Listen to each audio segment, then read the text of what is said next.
Scroll করতে করতে আমার চেহারাটা চলে আসলে একটু থামবেন। ভিডিওটি বোনদের জন্য, ভাইরা পরে কখনো দেখা হবে। আচ্ছা আপু, আমাদের ভাইরা যে মেয়েদের বিয়ে করে তারা আমাদের থেকে ছোট। ডেফিনেটলি বেশিরভাগ সময় আমাদের থেকে ছোট।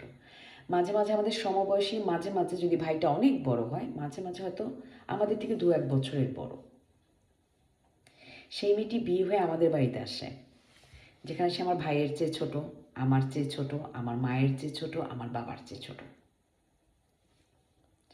এবং সেই মানুষটির কাজকর্ম, সেই মানুষটির কোনো কিছু আমাদের ভালো না লাগলে, সেই মানুষটির সাথে যদি কোনো রকম আমাদের আনকমফোর্টেবলনেস হয়, তখনই সেই মেয়েটিকে খারাপ বলা, তারপরে চতুর বলা, ভাইকে ম্যানিপুলেট করে ফেলেছে, ঘর সংসার নষ্ট করে ফেলেছে, এই যে কথাগুলো বলা, এটা কি আসলেও কোনো যুক্তিতে আসে?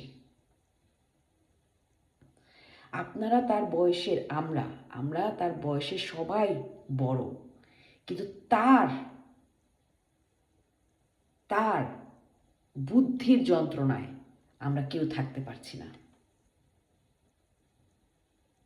এবং এই কথাগুলো বলে আমরা একটা মেয়েকে মানসিকভাবে টর্চার করি, ইমোশনালি টর্চার করি এবং তাকে জ্বলতে দেই, যার নাম ডিপ্রেশন। এবং সে যখন জ্বলতে থাকে, তার সেই তাপ, সেই জ্বলবার তাপটাতে আমরা কমফোর্টেবল ফিল করি এবং আমরা ভাবি আমাদের ভাই বোনদের বন্ডিংস।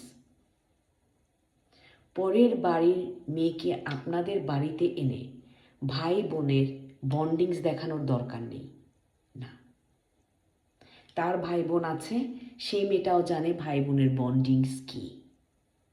কিন্তু যখন কোনো একটা মানুষ আমাদের চেয়ে বয়সে ছোট হবে এবং সে আমার পরিবারে এসে আমার পৃথিবীতে আমার মানুষগুলোকে মেনে চলবে, সেই মানুষটিকে প্রবলেম করা, তার জীবনটিকে কঠিন করা, তাকে আরও প্রবলেমের দিকে ঠেলে দেয়া কখনোই মানবতা নয়। এবং এই কাজগুলো আমরা করি বলেই আমরা সুখী না, আমাদের বোনরাও সুখী না। কারণ আমরা আমাদের ভাইয়ের বউকে মানুষ হিসেবেই চিন্তা করতে পারি না। সেই এনার্জিটা কোনো না কোনোভাবে আমার পরিবারে ফিরে আসে, আমার জীবনে ফিরে আসে, আমার বোনের জীবনে ফিরে আসে, আমার ভাইয়ের জীবনে ফিরে আসে, আমার মায়ের জীবনে ফিরে আসে, আমার বাবার জীবনে ফিরে আসে। কারণ একটি অসহায় মানুষের চোখের জল, তার একটা নিজস্ব আওয়াজ আছে। আপনাদের দিদি, দিনা।